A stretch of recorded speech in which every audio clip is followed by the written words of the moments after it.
हाँ जी, तो कैसे हैं? बढ़िया। शुरू करेंगे प्लांट फिजियोलॉजी, है ना। प्लांट फिजियोलॉजी का 5 चैप्टर है ना। प्लांट फिजियोलॉजी में 5 चैप्टर हैं। एक तो है ट्रांसपोर्ट का चैप्टर, है ना, कि कोई चीज़ फूड कहीं से कहीं पहुंच रहा है तो कैसे पहुंच रहा है ना, और वाटर कंडक्ट हो रहा है तो कैसे हो रहा है ना। उसके बाद मिनरल न्यूट्रिएंट्स वाला है ना, कि जो मिनरल न्यूट्रिएंट्स सॉइल के अंदर है वो चाहिए किसको, प्लांट के अंदर, तो पहुंचेगा कैसे, ट्रांसपोर्टेशन, पहला चैप्टर। दूसरा चैप्टर है आपका nutrition and mineral and nutrition वाला, है ना। मिनरल न्यूट्रिशन में क्या है कि कौन कौन से मिनरल प्लांट के लिए जरूरी हैं समझ रहे, कौन कौन से मिनरल प्लांट के लिए जरूरी हैं, है ना। फिर वो मिनरल्स क्या क्या हैं, फिर किस तरीके से जरूरत है उनको प्लांट की, मतलब प्लांट को उन मिनरल्स की क्या क्या जरूरत है ना, कहाँ कहाँ पे जरूरत है। अगर वो मिनरल्स कम हो जाएंगे या किसी मिनरल की डेफिशिएंसी हो जाएगी, कोई मिनरल कम पड़ जाएगा प्लांट के लिए, तो क्या प्लांट के ऊपर क्या असर पड़ेगा, है ना, क्या प्लांट क्या इफेक्ट दिखाएगा, है ना, डेफिशिएंसी इफेक्ट क्या होगा, है ना। और अगला चैप्टर है आपका फोटोसिंथेसिस उसके बाद, है ना। तो पहले आप देखेंगे कि कैसे चीजें ट्रांसपोर्ट हो रही हैं, वाटर ट्रांसपोर्ट कैसे हो रहा है, फूड ट्रांसपोर्ट कैसे हो रहा है। दूसरा, मिनरल्स कौन कौन से जरूरत है प्लांट के लिए, उनकी कमी से क्या हो जाएगा, और अगर वो होंगे तो क्या वो काम कर रहे हैं प्लांट के अंदर, है ना, ये बात। तीसरी हम बात करेंगे फोटोसिंथेसिस। फोटोसिंथेसिस में क्या है, ये मिनरल आ गया, वाटर आ गया, कार्बन डाइऑक्साइड आ गई एटमॉस्फेयर से प्लांट के अंदर, और कार्बन डाइऑक्साइड वाटर से मिला के क्या करेगा प्लांट, क्या करेगा, फोटोसिंथेसिस करेगा, है ना, यानी कि उससे बनेगा ग्लूकोज, है ना, और ग्लूकोज को तोड़ के फिर एनर्जी निकाली जाएगी, यानी कि कार्बन डाइऑक्साइड और वाटर को मिला के ग्लूकोज बना जाएगा सनलाइट की प्रेजेंस में, है ना। सनलाइट की प्रेजेंस में वाटर और ग्लूकोज को मिला के सनलाइट बना, सॉरी, वाटर और कार्बन डाइऑक्साइड को मिलाकर सनलाइट की प्रेजेंस में क्लोरोफिल सनलाइट को पकड़ेगा और वाटर के साथ कुछ रिएक्शन कराएगा, जिसकी वजह से क्या होगा, फोटोसिंथेसिस हो जाएगा, ग्लूकोज बन जाएगा, और वो ग्लूकोज को फिर हम ब्रेक डाउन करेंगे, प्लांट के हर सेल में पहुंचाया जाएगा ग्लूकोज को, यानी कि फिर से ट्रांसपोर्टेशन आएगा। इनके ट्रांसपोर्टेशन बहुत ज्यादा बड़ा रोल प्ले करता है ना। तो जो फूड बनेगा लीव्स के अंदर, वो फिर से क्या करा जाएगा, पूरी बॉडी में फैलाया जाएगा प्लांट की, क्योंकि एनर्जी की नीड किसको है, प्लांट की हर सेल्स को नीड है ना। तो हर सेल के पास क्या कराया जाएगा, वो ग्लूकोज पहुंचाया जाएगा, फिर सारे सेल्स क्या करेंगे, उसको ऑक्सीजन की प्रेजेंस में तोड़ेंगे, तो फिर क्या होगा, फिर एनर्जी निकलेगी उसमें से, है ना। तो एनर्जी निकलेगी, एनर्जी चाहिए फोटोसिंथेसिस के लिए, है ना। मतलब फोटोसिंथेसिस करना है, क्यों करना है फोटोसिंथेसिस, क्योंकि हमें ग्लूकोज बनाना है। ग्लूकोज क्यों बनाना है, क्योंकि हमें एनर्जी चाहिए, और प्लांट को भी एनर्जी चाहिए, है ना, हर सेल को एनर्जी चाहिए। उसके बाद अगला चैप्टर क्या हो जाएगा, अगला चैप्टर है आपका रेस्पिरेशन, है ना। रेस्पिरेशन यही है ना, कि ये जो ग्लूकोज गया सेल्स के अंदर, इसका ब्रेकडाउन हो रहा है ना, जैसे कि होता है ना C6H12O6, ये ग्लूकोज ये ऑक्सीजन की प्रेजेंस में टूटेगा, क्या बनेगा, CO2 plus H2O plus ATP। तो ATP बनाने का तरीका, है ना, ग्लूकोज को तोड़ेंगे, ऑक्सीजन की प्रेजेंस में कार्बन डाइऑक्साइड और वाटर निकलेगा और बनेगा ATP। तो ये जो ATP बन रहा है ना, इस प्रोसेस को, ये कहाँ हो रहा है, ये सेल के अंदर हो रहा है ना। तो इसको बोलते हैं सेलुलर रेस्पिरेशन। क्या बोलते हैं, सेलुलर रेस्पिरेशन। मैं सेलुलर रेस्पिरेशन पढ़ा चुका हूँ, कहाँ पढ़ा चुका हूँ, आप जाओगे ना इसी चैनल में आप जाओगे, प्लेलिस्ट में जाओ, वहां पर एक सेलुलर रेस्पिरेशन के नाम से एक प्लेलिस्ट बनी हुई है ना। वहां पर ग्लाइकोलाइसिस, क्रेब्स साइकिल और इलेक्ट्रॉन ट्रांसपोर्ट चेन मैं बता चुका हूं, है ना, वहां आप जाके देख सकते हो। उसके बाद अगला चैप्टर क्या हो जाएगा, अगला चैप्टर हो जाएगा ग्रोथ कैसे हो रही है प्लांट की ना। तो प्लांट की ग्रोथ के लिए कौन कौन सी चीजें रिक्वायर्ड हैं, प्लांट का ग्रोथ डेवलपमेंट के लिए कौन कौन सी चीजें रिक्वायर्ड हैं, है ना। तो वो चीजें, है ना, हार्मोन्स हो सकती है ना। अब वो ग्रोथ कर रहे हैं अगर रूट की, तो कौन कौन से हार्मोन्स चाहिए, है ना। रूट की, शूट की अगर ग्रोथ करनी है तो कौन कौन से हार्मोन्स रिक्वायर्ड हैं, या फिर आपको प्लांट की फ्रूटिंग करानी है तो कौन कौन से हार्मोन्स रिक्वायर्ड है ना। तो ये सब चीजें पढ़नी है ग्रोथ एंड डेवलपमेंट में, है ना। डिटेल में पढ़ेंगे प्लांट फिजियोलॉजी। स्टार्ट करते हैं, पहला चैप्टर ट्रांसपोर्टेशन इन प्लांट,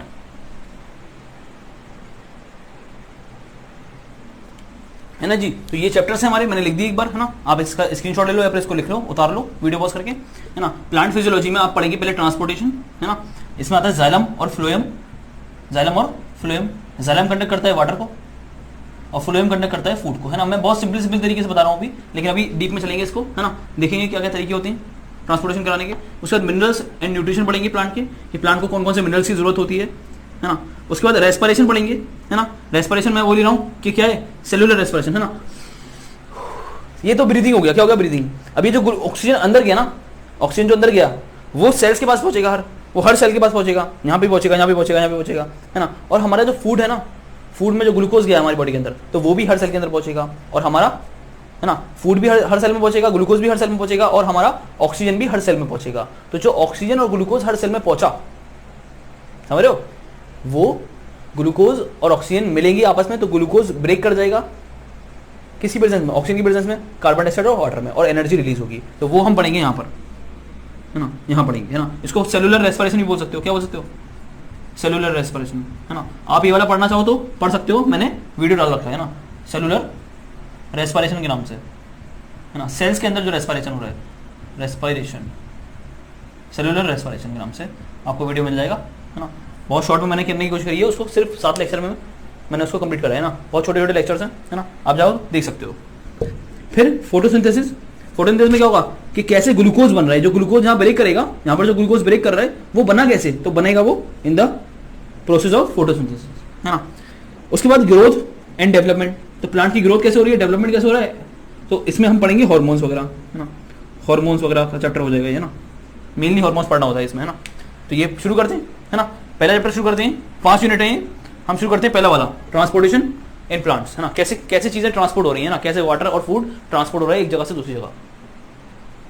अच्छा एक चीज तो बता दो कि ये फिजियोलॉजी का मतलब क्या होता है, प्लांट मतलब प्लांट, फिजियोलॉजी का मतलब क्या होता है, बताओ जरा, बताओ जी, बोलो, कमेंट करो जाके। फिजियोलॉजी का मतलब होता है स्टडी ऑफ, ये दिख रहा है नहीं दिख रहा, फिजियोलॉजी का मतलब होता है स्टडी ऑफ फंक्शन, है ना, किसी के फंक्शन का पूरे अच्छी तरह से पढ़ना, मतलब प्लांट में जो वाटर ट्रांसपोर्ट हो रहा है या ग्लूकोज ट्रांसपोर्ट हो रहा है ना, उसका वो हो कैसे रहा है, इसके अंदर झांक के देखना, है ना, उसकी वजह, है ना, जो फंक्शन वाइज हो रहा है, फंक्शन हो रहा है, जो फंक्शनिंग हो रही है, केमिकल रिएक्शंस हो रहे हैं, उनको पढ़ने की स्टडी को बोलते हैं हम, उनको पढ़ने की ब्रांच को बोलते हैं फिजियोलॉजी, है ना, फंक्शन की स्टडी को फिजियोलॉजी बोलते हैं, और ये हम बहुत ज्यादा शानदार तरीके से अंदर घुस के करने वाले हैं ना। चलिए हाँ जी, तो शुरू करें चैप्टर अपना, ट्रांसपोर्टेशन इन प्लांट। अच्छा अब ट्रांसपोर्टेशन तो हमारे अंदर भी होता है ना भैया, हमारे अंदर भी तो वाटर हम डाल रहे हैं अंदर, है ना, फूड डाल रहे हैं अंदर, और वो फूड का जा रहा है हर सेल के अंदर जा रहा है ना। मेरे यहाँ पे जो सेल्स होंगे उसमें भी क्या पहुंचा, ग्लूकोज पहुंचा, जो मैंने खाया, है ना, वो यहाँ पे पहुंचा, है ना, और जो ऑक्सीजन मैंने लिया वो भी यहाँ पहुंचा, कैसे पहुंचा, तो मेरे अंदर भी क्या हो रहा है, एक पूरा सर्कुलेटरी सिस्टम है जो काम कर रहा है ना, मेरा हार्ट काम कर रहा है जो ब्लड को पंप कर रहा है एक जगह से दूसरी जगह, है ना, तो ब्लड क्या कर रहा है, चीज़ों को ट्रांसपोर्ट कर रहा है ना, फूड को उठाएगा और ट्रांसपोर्ट करेगा हर सेल के अंदर, है ना, वैसे ही वाटर को उठाएगा और हर जगह ट्रांसपोर्ट करेगा, है ना, वैसे ही ऑक्सीजन को उठाएगा और हर जगह ट्रांसपोर्ट करेगा। तो हमारे अंदर ब्लड है, तो ब्लड सर्कुलेटरी सिस्टम हमारे अंदर है एनिमल्स के अंदर, जो ट्रांसपोर्टेशन का काम करता है एनिमल के अंदर, समझ रहे हो, है ना। अब प्लांट्स के अंदर क्या होगा, है ना, प्लांट्स के अंदर तो सर्कुलेटरी सिस्टम नहीं है, हार्ट नहीं है वहां पर, है ना, तो वहां पर कैसे चीजें ट्रांसपोर्ट हो रही हैं, तो हम यहाँ पर अच्छी तरह से पढ़ने वाले हैं ना, सोच रहे हो ना क्या कह रहा हूं मैं, है ना। तो शॉर्ट डिस्टेंस, हमारी बॉडी कितनी सी है ना, 2 मीटर की भी नहीं है ना, 1.5 मीटर की बॉडी हमारी मोस्ट ऑफ द लोगों की, है ना, 5, 5.5 फीट 6 फीट के है ना लोग हैं, तो हमारी बॉडी 2 मीटर की भी नहीं है। लेकिन प्लांट्स की बात करोगे तो प्लांट्स कितने लंबे लंबे होते हैं, है ना, प्लांट्स 100 मीटर, है ना, 200 मीटर्स लेंथ होते हैं ना, मतलब बहुत लेंथ होती है उनकी, बहुत ज्यादा लेंथ, और कोई मोटर भी नहीं है ना। तो कैसे वो प्लांट, कैसे वो पानी जो जमीन के अंदर है वो कैसे 200 मीटर ऊपर पहुंच रहा है, कैसे पहुंच रहा है ना, 10 मंजिल का बराबर हो गया है ना, तो वो कैसे पहुंच रहा है ऊपर, तो उसी को पढ़ेंगे हम यहाँ पर, है ना। तो एनिमल में क्या होता है, शॉर्ट डिस्टेंस ट्रांसपोर्ट होता है, लेकिन प्लांट में क्या होता है, लॉन्ग डिस्टेंस ट्रांसपोर्ट होता है, समझ रहे हो। एनिमल्स में शॉर्ट डिस्टेंस ट्रांसपोर्ट होता है, छोटी बॉडी है ना, तो ट्रांसपोर्ट होने के लिए शॉर्ट डिस्टेंस ट्रांसपोर्ट होगा, लेकिन प्लांट्स में बहुत लंबा डिस्टेंस में ट्रांसपोर्ट होता है। तो ये वाली बात लिख दें, हाँ जी, तो देखो मैंने ये बात लिख दिया, है ना। तो in animal short distance transport होता है ना, मोस्टली, है ना, ज्यादा एनिमल्स में, है ना। While in plants long distance transport are needed, long distance transport take place, या फिर, है ना, टेक प्लेस, है ना। तो ये लिख दिया हमने, है ना। आगे चलते हैं, इसको आप वीडियो पॉज करके आप एक बार स्क्रीनशॉट ले लो इसका, ना, चलते हैं फिर आगे, है ना। बात करते हैं हम शॉर्ट डिस्टेंस ट्रांसपोर्ट की। शॉर्ट डिस्टेंस ट्रांसपोर्ट किसको बुलाया रहा है, शॉर्ट डिस्टेंस ट्रांसपोर्ट बुलाया रहा है कि अगर मान लो ये सेल्स है ना, अब सेल्स के बीच में भी तो ट्रांसपोर्ट होता है, मान लो एक सेल ये है ना, दूसरा सेल ये है, तीसरा सेल ये है, तो इनके बीच में भी क्या होगा, इसका जो मटेरियल है और इसका जो मटेरियल है वो आपस में क्या होता है, एक्सचेंज होता है ना। तो सेलुलर लेवल पर ट्रांसपोर्टेशन की बात हो रही है ना, तो हम क्या काम करेगा, हमारा शॉर्ट डिस्टेंस ट्रांसपोर्ट करेगा काम, है ना।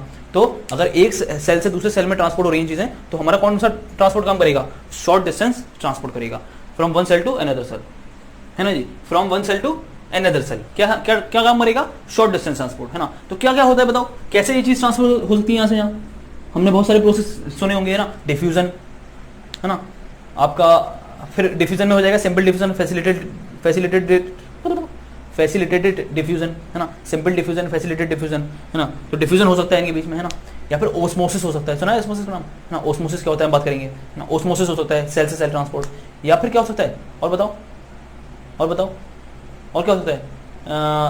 आपका सेल के अंदर जो साइटोप्लाज्म होता है ना, साइटोप्लाज्म ये भी तो ऐसे घूमता रहता है, ये भी तो ट्रांसपोर्ट करता रहता है चीज़ों को, है ना। क्या बोलते हैं इसको? साइक्लोसिस बोलते हैं, मूवमेंट ऑफ साइटोप्लाज्म। एक सेल के अंदर साइटोप्लाज्म ऐसे करके मूव करता रहता है।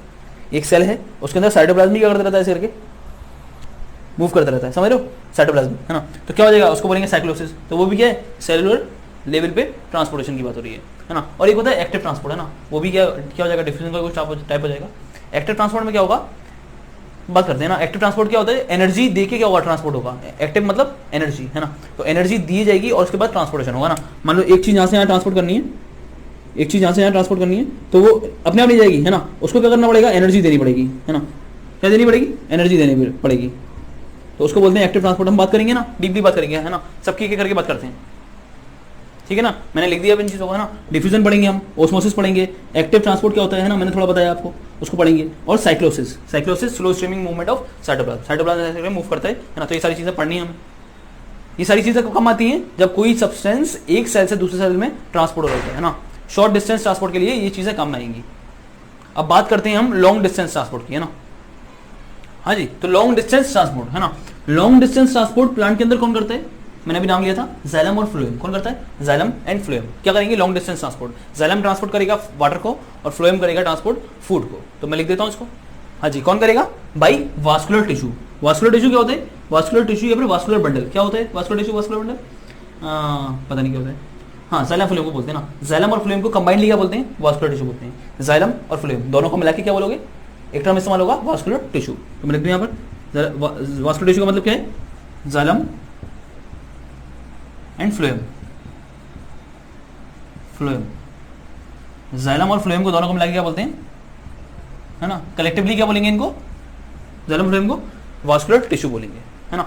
जिन जो लोग बोर हो रहे हैं ना, बोर हो रहे हैं, तो आप थोड़ा सा स्पीड बढ़ा दो, है ना। इसका वीडियो का स्पीड थोड़ा बढ़ा दो, बढ़ा दिया हो तो अच्छी बात है ना। नहीं बढ़ाया हो तो बढ़ा लो स्पीड, है ना, क्योंकि मैं थोड़ा स्लो बढ़ा रहा हूँ, हल्की हल्की पढ़े, है ना, ताकि 11th वालों को भी समझ में आए, है ना।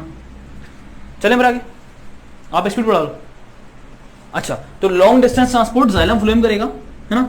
जाइलम फ्लोएम को बोलते हैं अब क्या, वास्कुलर टिश्यू। इसी को क्या बोलते हैं, इस तरह के लॉन्ग डिस्टेंस ट्रांसपोर्ट को, यानी कि transport bye xylem and phloem और लॉन्ग डिस्टेंस ट्रांसपोर्ट, इसको बोलते हैं नोन एज, क्या बोलते हैं बताओ, सुना हुआ है आपने बहुत बार, इसको सुना है आपने, बताओ क्या बोलते हैं, नोन एज ट्रांसलोकेशन। सुना हुआ है ट्रांसलोकेशन, एनसीईआरटी के पहले पेज पे दी हुआ है, ट्रांसलोकेशन, नोन एज ट्रांसलोकेशन, है ना। यानी कि जब जाइलम और फ्लोएम क्या करते हैं, ट्रांसपोर्ट करते हैं चीजों का, तो उस ट्रांसपोर्ट को बोलते हैं लॉन्ग डिस्टेंस ट्रांसपोर्ट। और इस तरह के transport by xylem and phloem known as translocation, है ना। अच्छा, बात करते हैं फिर क्या क्या होता है। तो क्या होता है ट्रांसलोकेशन, दो तरह का होगा, एक तो जाइलम ट्रांसलोकेशन होगा और एक फ्लोएम ट्रांसलोकेशन होगा, है ना जी। ट्रांसलोकेशन, है ना, ट्रांसलोकेशन का मतलब क्या है, ट्रांस मतलब ट्रांसफर, लोकेशन मतलब जगह चेंज हो जाए, ना। ऐसा ट्रांसफर जिसमें जगह चेंज हो जाए, है ना। अभी मैं यहाँ पे ऐसे करके हाथ हिला रहा हूँ तो मेरी जगह तो चेंज नहीं हो रही, है ना। लेकिन अगर मैं ऐसे यहाँ पे ऐसे चला गया तो यहाँ पे जगह चेंज हो गई मेरी, है ना। तो ऐसा मूवमेंट या फिर ऐसा ट्रांसपोर्ट जिसमें लोकेशन चेंज हो जाए उसको बोलते हैं ट्रांसलोकेशन। यहाँ पर हो जाएगा जाइलम ट्रांसपोर्टेशन, जाइलम ट्रांसपोर्ट और फ्लोएम ट्रांसपोर्ट। और क्या हो जाएगा, फ्लोएम ट्रांसपोर्ट, जाइलम ट्रांसपोर्ट और फ्लोएम ट्रांसपोर्ट। मैं बता चुका हूं, जाइलम क्या करता है, वाटर कंडक्ट करता है, और फ्लोएम क्या करता है, फूड कंडक्ट करता है जी। तो जाइलम क्या करेगा, जाइलम ट्रांसपोर्ट करेगा, ट्रांसपोर्ट वाटर एंड मिनरल्स, याद आ रहा है।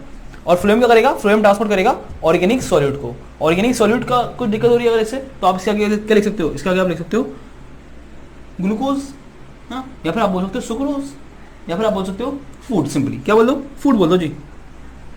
फूड कैसा होता है, ऑर्गेनिक ही तो होता है फूड, है ना। तो इसलिए इसको ऑर्गेनिक सॉल्यूट बोल रहे हैं ना, आप फूड बोल दो, है ना। अच्छा, ये जाइलम जो कर रहा है वो क्या कर रहा है, वाटर और मिनरल को ट्रांसपोर्ट। और वाटर मिनरल को कलेक्टिवली क्या बोलते हैं, याद करो, असेंट ऑफ सेप पढ़ा है, असेंट ऑफ सेप, यानी कि सेप क्या बोलते हैं, सेप। सेप क्या हो जाएगा, वाटर और मिनरल को मिला के क्या बोलते हैं, सेप बोलते हैं। Water plus mineral known as sap. अच्छा और देखो अब ये जाइलम क्या करेगा, जाइलम क्या करेगा, जाइलम वाटर को कांटेक्ट करते हैं, हाँ जाइलम वाटर कहाँ से पकड़ेगा, नीचे से, और कहाँ छोड़ेगा, ऊपर लीफ में ले जाके, रूट से पकड़ेगा और लीफ में ले जाके छोड़ेगा। कभी ऐसा सुना है कि जाइलम पानी पकड़ेगा ऊपर से और रूट में ले जाके छोड़ेगा, नहीं है ना, नहीं ऐसा नहीं होता है ना। लेकिन ये क्या होता है, फ्लोएम क्या होता है, फ्लोएम चीजें फूड को ट्रांसपोर्ट नीचे भी कर सकता है, फूड को ट्रांसपोर्ट ऊपर भी कर सकता है। क्योंकि मान लो लीफ मान लो नीचे है लेकिन उसके ऊपर ब्रांच है, एक लीफ नीचे है, लीव्स नीचे है और ऊपर एक और ब्रांच है, तना है ना, तो लीफ में बना फूड और उसको ऊपर भी ट्रांसपोर्ट कर सकता है फ्लोएम और उसको नीचे भी ट्रांसपोर्ट कर सकता है रूट में, है ना। तो ये दोनों जगह ट्रांसपोर्ट करेगा, नीचे भी ट्रांसपोर्ट कर सकता है और ऊपर भी ट्रांसपोर्ट कर सकता है। ये क्या करेगा, सिर्फ नीचे से ऊपर, ये सिर्फ इस डायरेक्शन में होगा, है ना, यानी कि एक डायरेक्शन है इसका, इसका डायरेक्शन क्या होगा, इसका ऐसा भी हो सकता है और ऐसा भी हो सकता है ना, समझ लो, यानी कि ये यूनि डायरेक्शनल है और ये बाई डायरेक्शनल है ना, ठीक है। ये क्या हो जाएगा, यूनि डायरेक्शनल, क्योंकि पानी नीचे से लेकर आ रहा है ऊपर छोड़ रहा है, ये बाई डायरेक्शनल हो जाएगा ना, ये नीचे भी फूड ले जा सकता है और ऊपर भी छोड़ सकता है ना, दोनों डायरेक्शन में वो काम करेगा, है ना, बाई डायरेक्शनल, ये यूनि डायरेक्शनल, है ना। और क्या बात करते हैं इसके बारे में, बात एक और है कि ये जो ट्रांसपोर्ट करेगा ना, जाइलम ट्रांसपोर्ट करेगा वाटर और मिनरल, है ना, ये पैसा वैसा नहीं देता ना, फ्री में ट्रांसपोर्ट करता है, फ्री का ट्रांसपोर्टेशन है। लेकिन यहाँ पर एनर्जी खर्च होती है, क्या होता है, ये पैसा रहता है ना, तो यहाँ पर एनर्जी खर्च होगी, एक्सपेंडिशन ऑफ एनर्जी होगा, यहाँ पर एनर्जी का एक्सपेंडिचर नहीं होगा, है ना। तो ये वाली बात भी लिख देते हैं, है ना, यहाँ पर एनर्जी खर्च नहीं होगी और वहाँ पर एनर्जी खर्च होगी, है ना जी, लिख दिया हमने ये वाली बात, है ना। यहाँ पर एक्सपेंडिचर ऑफ एनर्जी नहीं होगा, नो एक्सपेंडिचर ऑफ एनर्जी, यहाँ पर एक्सपेंडिचर ऑफ एनर्जी होगा, है ना। तो आप समझ रहे होंगे ना, ट्रांसलोकेशन, एक जाइलम ट्रांसलोकेशन हो सकता है और फ्लोएम ट्रांसलोकेशन हो सकता है ना, है ना। अब हम क्या करेंगे, अब हम अगली वीडियो में यानी कि नेक्स्ट वीडियो में अब हम बात करेंगे कि डिफ्यूजन जो हमने बात करी थी ना, है ना, शॉर्ट डिस्टेंस ट्रांसपोर्ट, तो वहां पर diffusion, osmosis, facultative diffusion, simple diffusion, उसके बाद आपका एक्टिव ट्रांसपोर्ट, है ना, और साइक्लोसिस, ये चीजें क्या होती हैं हम एक एक करके इनके बारे में बात करेंगे, है ना, अच्छी तरह से। डिफ्यूजन क्या होता है, ओस्मोसिस क्या होता है ना, चलिए।